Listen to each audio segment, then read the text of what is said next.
नमस्कार, स्वागत है आप सभी का भारत तरंगिणी में। आज हम इंडियन फ्रीडम स्ट्रगल के एक बहुत इम्पोर्टेंट फेज को समझने वाले हैं। नॉन कोऑपरेशन मूवमेंट के विड्रॉल के बाद नेशनलिस्ट मूवमेंट एक सीरियस क्राइसिस में चला गया था। लीडरशिप के सामने एक बड़ा सवाल था, अब आगे फ्रीडम स्ट्रगल को कैसे कंटिन्यू किया जाएगा। इसी डिबेट से कांग्रेस के अंदर दो पॉलिटिकल अप्रोचेस उभर कर आए, स्वराजिस्ट और नो चेंजर, और इसी पीरियड में रेवोल्यूशनरी नेशनलिज्म का सेकंड फेज भी डेवलप हुआ। स्वराजिस्ट एक नई पॉलिटिकल स्ट्रेटजी लेकर आए। इस ग्रुप के मेन लीडर्स थे सीआर दास और मोतीलाल नेहरू। इनका मानना था कि नेशनलिस्ट मूवमेंट को कम्प्लीटली पैसिव नहीं होने देना चाहिए, इसलिए उन्होंने सजेस्ट किया कि कांग्रेस को लेजिस्लेटिव काउंसिल्स का बॉयकॉट खत्म कर देना चाहिए और इलेक्शंस में पार्टिसिपेट करना चाहिए। उनका ऑब्जेक्टिव सिंपल था, काउंसिल्स के अंदर जाकर ब्रिटिश पॉलिसीज को चैलेंज करना। दिसंबर 1922 के गया सेशन कांग्रेस में उन्होंने एक प्रोग्राम प्रपोज किया, मेंड और एंड द काउंसिल, यानी या तो काउंसिल को रिफॉर्म करो या फिर उनको एक्सपोज करके उनका पॉलिटिकल एंड कर दो। 1 जनवरी 1923 को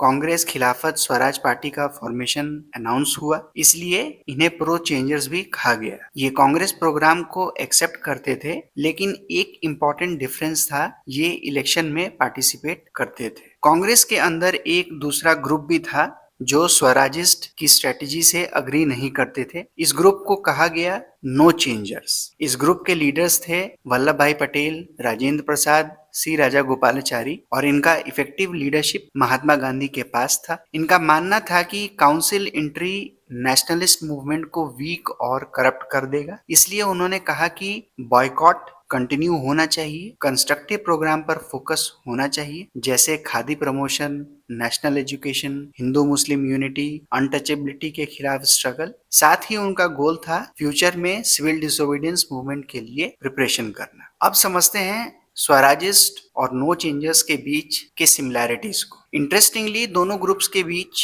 कुछ कॉमन अंडरस्टैंडिंग भी थे। दोनों को पता था कि सिविल डिसोबीडियंस इमीडिएटली स्टार्ट नहीं हो सकता और कोई भी मास मूवमेंट इंडेफिनिटली नहीं चलाया जा सकता। इसलिए जरूरत था कि एंटी इंपीरियलिस्ट फोर्सेस को फिर से जगाया जाए, पॉलिटिकल मोबिलाइजेशन को एक्सपेंड किया जाए, ऑर्गेनाइजेशन को स्ट्रेंथन किया जाए और कैडर्स के रिक्रूटमेंट और ट्रेनिंग को इम्प्रूव किया जाए। ये स्ट्रेटजी अलग थी, लेकिन अल्टीमेट गोल सेम था, फ्रीडम स्ट्रगल को कंटिन्यू रखना। लेकिन दोनों अप्रोचेस में, यानी कि स्वराजिस्ट और नो चेंजर्स में, काफी क्लियर डिफरेंसेस भी थे। स्वराजिस्ट बिलीव करते थे कि लेजिस्लेटिव काउंसिल में काम करना जरूरी है ताकि पॉलिटिकल वैक्यूम फिल किया जा सके। उनके according election, speech, debate nationalist propaganda के न्यू प्लेटफॉर्म प्रोवाइड करते हैं और उनका गोल था लेजिस्लेचर को पॉलिटिकल स्ट्रगल का अरीना बनाना। दूसरी तरफ नो चेंजर्स का मानना था कि काउंसिल एंट्री से मास वर्क नेग्लेक्ट हो जाएगा,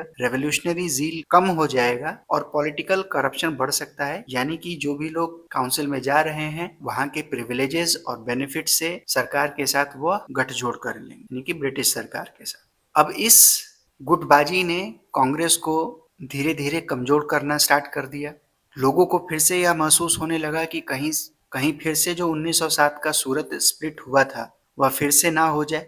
तो आखिरकार कांग्रेस ने इन दोनों अप्रोचेस को रिकंसाइल करने का कोशिश किया। सितंबर 1923 में दिल्ली में कांग्रेस का स्पेशल सेशन हुआ। इसमें कांग्रेस ने डिसाइड किया काउंसिल एंट्री के अगेंस्ट प्रोपेगेंडा सस्पेंड कर दिया जाएगा। कांग्रेस मेंबर्स को इलेक्शन में पार्टिसिपेट करने का परमिशन दिया गया। 1924 में जब ब्रिटिश गवर्नमेंट ने कांग्रेस ऑफिस पर रेड किया और कई लीडर्स को अरेस्ट किया, जैसे सुभाष चंद्र बोस, अनिल वरन रे और एससी मित्रा, तो नेशनलिस्ट यूनिटी और जरूरी हो गया। 6 नवंबर 1924 को गांधी जी ने स्वराजिस्ट और नो चेंजर्स के बीच कॉम्प्रोमाइज करवा दिया। स्वराजिस्ट अब कांग्रेस के बिहाफ पर लेजिस्लेचर में काम करेंगे और ये डिसीजन बेलगाम कांग्रेस सेशन में अप्रूव हुआ। नवंबर 1923 में लेजिस्लेटिव काउंसिल के इलेक्शन हुए। स्वराजिस्ट ने strong anti imperialist manifesto release किया। सेंट्रल लेजिस्लेटिव असेंबली में उन्होंने एक कॉमन नेशनलिस्ट फ्रंट क्रिएट कर लिया था। 1925 में उन्हें एक मेजर सक्सेस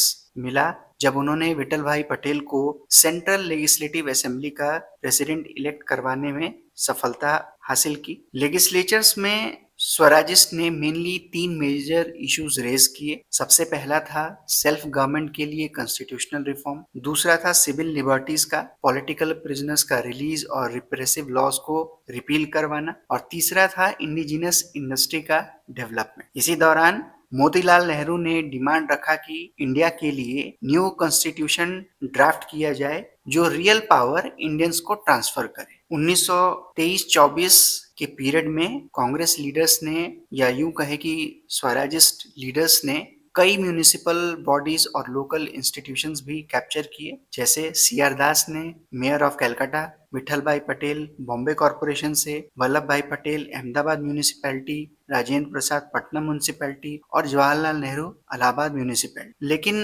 1925 में स्वराजिस्ट पार्टी को एक बड़ा झटका लगा जब सी आर दास की डेथ हो गई। पार्टी में ग्रेजुअली डिविजन्स भी होने लगे। इसी में एक ग्रुप इमर्ज हुआ जिसे रिस्पॉन्सिविस्ट कहा गया। ये लोग गवर्नमेंट के साथ कोऑपरेट करने के फेवर में थे और कुछ प्रोविंसेस में गवर्नमेंट को ज्वाइन भी किया था ताकि वहां पर सरकार बना सके और गवर्नमेंट के फेवरेबल पोस्ट और उनके लुक्रेटिव टर्म्स को जी सके। इस सिचुएशन को देखकर 1926 में लीडरशिप ने डिसाइड किया कि उन्हें अब लेजिस्लेचर से विड्रॉ कर लेना चाहिए। 1928 में स्वराजिस्ट ने गवर्नमेंट को एक इम्पोर्टेंट डिफीट दिया पब्लिक सेफ्टी बिल पर। इस बिल का एम था अनडिजायरेबल फॉरेनर्स को डिपोर्ट करने का पावर गवर्नमेंट को दिया जाए या गवर्नमेंट के पास अवेलेबल हो। इसके पीछे का मुद्दा था कि ब्रिटिश गवर्नमेंट सोशलिस्ट और कम्युनिस्ट आइडिया के स्प्रेड से डर गई थी और जो भी कम्युनिस्ट इंटरनेशनल के मेंबर्स होते थे वो इंडिया आते थे, या इंडिया से जो लोग बाहर जाते थे, गवर्नमेंट नहीं चाहती थी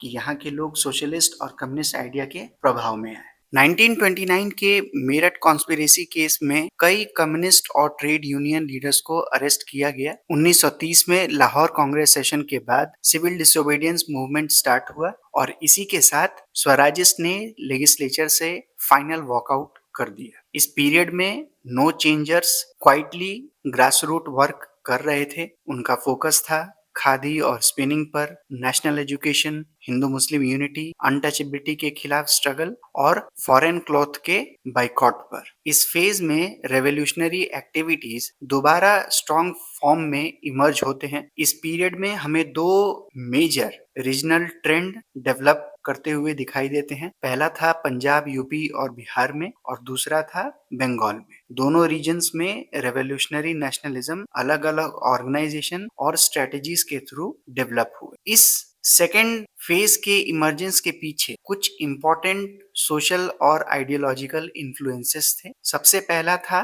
वर्ल्ड वॉर 1 के बाद वर्किंग क्लास ट्रेड यूनियन का अपसर्ज होना। इस पीरियड में वर्कर्स पॉलिटिकली एक्टिव होने लगे और लेबर मूवमेंट्स डेवलप होने लगे। दूसरा इंपॉर्टेंट इन्फ्लुएंस था 1917 का रशियन रेवोल्यूशन। इस रेवोल्यूशन के सक्सेस और यंग सोशलिस्ट स्टेट के कंसोलिडेशन इंडियन रेवोल्यूशनरीज को डीपली इंस्पायर कर रहे थे। और तीसरा था इंडिया में न्यू कम्युनिस्ट ग्रुप का इमर्जेंस। इन ग्रुप्स ने एम्फसाइज किया मार्क्सिज्म, सोशलिज्म और प्रोलेटेरिएट के रोल रेवोल्यूशन लाने में। इस वजह से revolutionary movement gradually socialist orientation adopt करने लगता है। इसी फेज में रेवोल्यूशनरीज ने अपने ऑर्गेनाइजेशंस को दोबारा रीऑर्गेनाइज किया। इस रीऑर्गेनाइजेशन में लीडरशिप का रोल प्ले किया था राम प्रसाद बिस्मिल, जोगेश चंद्र चैटर्जी और सचिंद्र नाथ सान्याल ने। इन रेवोल्यूशनरीज के लिए एक इम्पोर्टेंट इंस्पिरेशनल टेक्स्ट था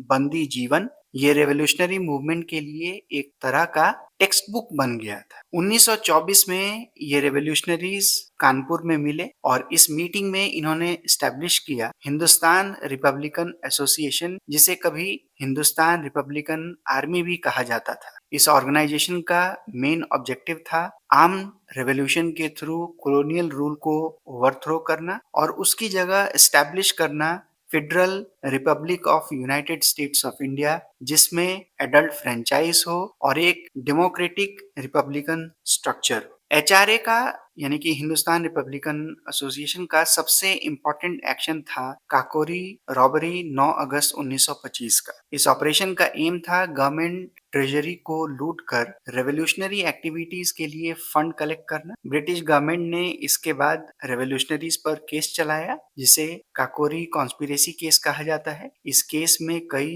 रेवोल्यूशनरीज को सिवियर पनिशमेंट दिया गया। काकोरी कॉन्स्पिरेसी केस में अशफाकुल्ला खान, राम प्रसाद बिस्मिल, रोशन सिंह और राजेंद्र लहरी को फांसी की सजा दी गई। ये एग्जीक्यूशन नॉर्थ इंडिया के रेवोल्यूशनरी मूवमेंट के लिए एक मेजर सेटबैक था, लेकिन रेवोल्यूशनरी मूवमेंट कंप्लीटली खत्म नहीं हुआ था। काकोरी के बाद यंगर रेवोल्यूशनरीज ने मूवमेंट को दोबारा ऑर्गेनाइज करने का कोशिश किया। इसमें इंपॉर्टेंट फिगर्स थे विजय कुमार सिन्हा, शिव वर्मा और जयदेव कपूर, और पंजाब रीजन में भगत सिंह, भगवती चरण वोरा और सुखदेव, इन सब ने मूवमेंट को रीऑर्गेनाइज किया चंद्रशेखर आजाद के लीडरशिप में। 9 से लेकर 10 सितंबर 1928 को नॉर्दर्न इंडिया के मेजर रेवोल्यूशनरीज दिल्ली के फिरोज शाह कोटला ग्राउंड में मिले। यहाँ एक इम्पोर्टेंट डिसीजन लिया गया। ऑर्गेनाइजेशन का नाम चेंज करके रखा गया हिंदुस्तान सोशलिस्ट रिपब्लिकन एसोसिएशन, यानी कि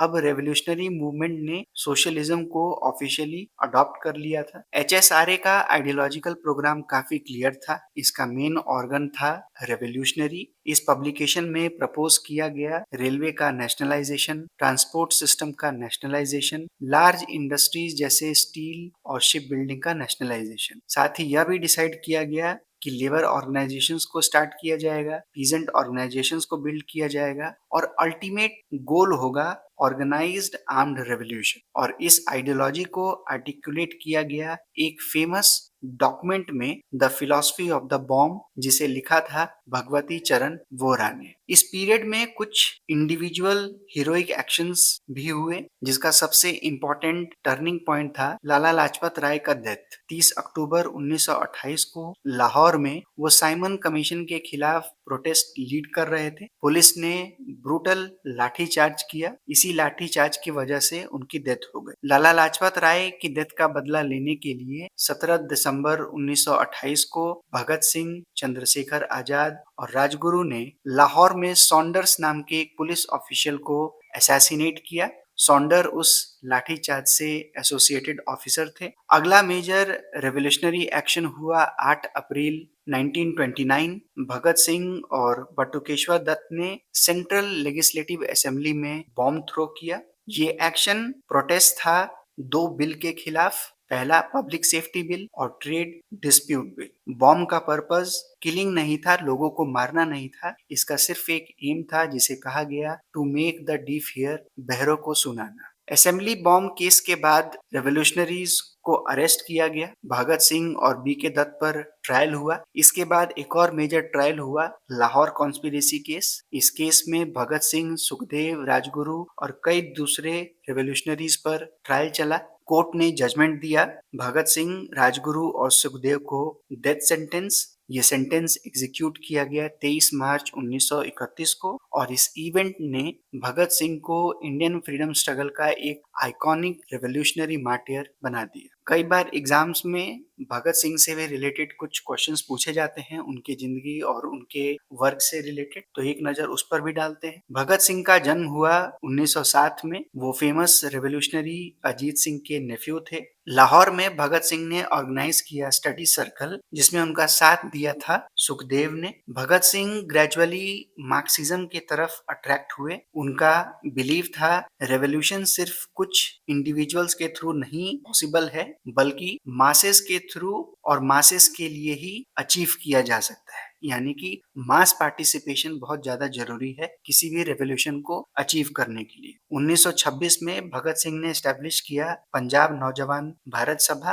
और वो इसके फाउंडिंग सेक्रेटरी बने। भगत सिंह और सुखदेव ने ऑर्गेनाइज किया था लाहौर स्टूडेंट यूनियन, जो स्टूडेंट्स के बीच एक ओपन पॉलिटिकल वर्क करता था। भगत सिंह ने सोशलिज्म को डिफाइन किया एक साइंटिफिक तरीके से, जिसे साइंटिफिक सोशलिज्म कहा जाता है, और इसका मतलब था कैपिटलिज्म का एबॉलिशन और क्लास डोमिनेशन का एंड। उन्होंने फुल्ली एक्सेप्ट किया मार्क्सिज्म और क्लास अप्रोच टू सोसाइटी, और उनका एक फेमस आर्टिकल भी था, why I am a theist, इस आर्टिकल में उन्होंने रिलीजन और रिलीजियस फिलॉसफी पर शार्प क्रिटिक किया। इसके बाद बंगाल में भी रेवोल्यूशनरी नेशनलिज्म स्ट्रांग हुआ। यहाँ 3 मेन ग्रुप्स एक्टिव थे। युगांतर ग्रुप जिसे सुभाष चंद्र बोस लीड करते थे, अनुशीलन ग्रुप जेम्स सेनगुप्ता की लीडरशिप में, और तीसरा था चिटागोंग ग्रुप सूर्य सेन, जो कि बहुत ज्यादा इस टाइम पर फेमस हुआ और कई बार एग्जाम्स में इनसे क्वेश्चंस पूछे जाते हैं। जनवरी 1924 में गोपीनाथ शाह ने अटेम्प्ट किया कलकत्ता के हेटेड पुलिस कमिश्नर चार्ल्स टिगार्ड को असैसिनेट करने का। सबसे फेमस रेवोल्यूशनरी एक्शन था बंगाल रेवोल्यूशनरीज का चिटागोंग आर्मरी रेड 18 अप्रैल 1930 को। ये रेड कंडक्ट किया गया Indian Republican army Chittagong branch के नाम पर। चिटागोंग मूवमेंट का एक रिमार्केबल फीचर था वुमेन पार्टिसिपेशन। सूर्यसेन के लीडरशिप में कई महिलाओं ने पार्टिसिपेट किया, जैसे प्रीतिलता वादेदार, कल्पना दत्त, शांति घोष, सुनीति चौधरी और बीना दास। ये रेवोल्यूशनरी मूवमेंट का एक बहुत ही सिग्निफिकेंट एस्पेक्ट था। फरवरी 1931 में चंद्रशेखर आजाद इलाहाबाद के एक पब्लिक पार्क में पुलिस इनकाउंटर में शहीद हो गए। इस इवेंट के बाद पंजाब, यूपी और बिहार रीजन में रेवोल्यूशनरी मूवमेंट वर्चुअली एंड हो गया और बंगाल में भी सूर्यसेन के मार्टरडम के बाद रेवोल्यूशनरी नेशनलिज्म का एक प्रोलॉन्ग फेज, जो नॉन कोऑपरेशन मूवमेंट के बाद से फिर से रीइमर्ज हुआ था, धीरे धीरे कंक्लूड होने लगा। तो ये था आज का टॉपिक। अगले लेसन में हम सिविल डिसोबीडियंस मूवमेंट को कवर करेंगे। अगर आपको इस टॉपिक से कोई भी डाउट या कोई प्रश्न हो तो आप सभी कमेंट में पूछ सकते हैं। चैनल को सब्सक्राइब करें ताकि वीडियो आप तक सही समय से पहुंचे। मिलते हैं नेक्स्ट वीडियो में। जय हिंद, जय भारत।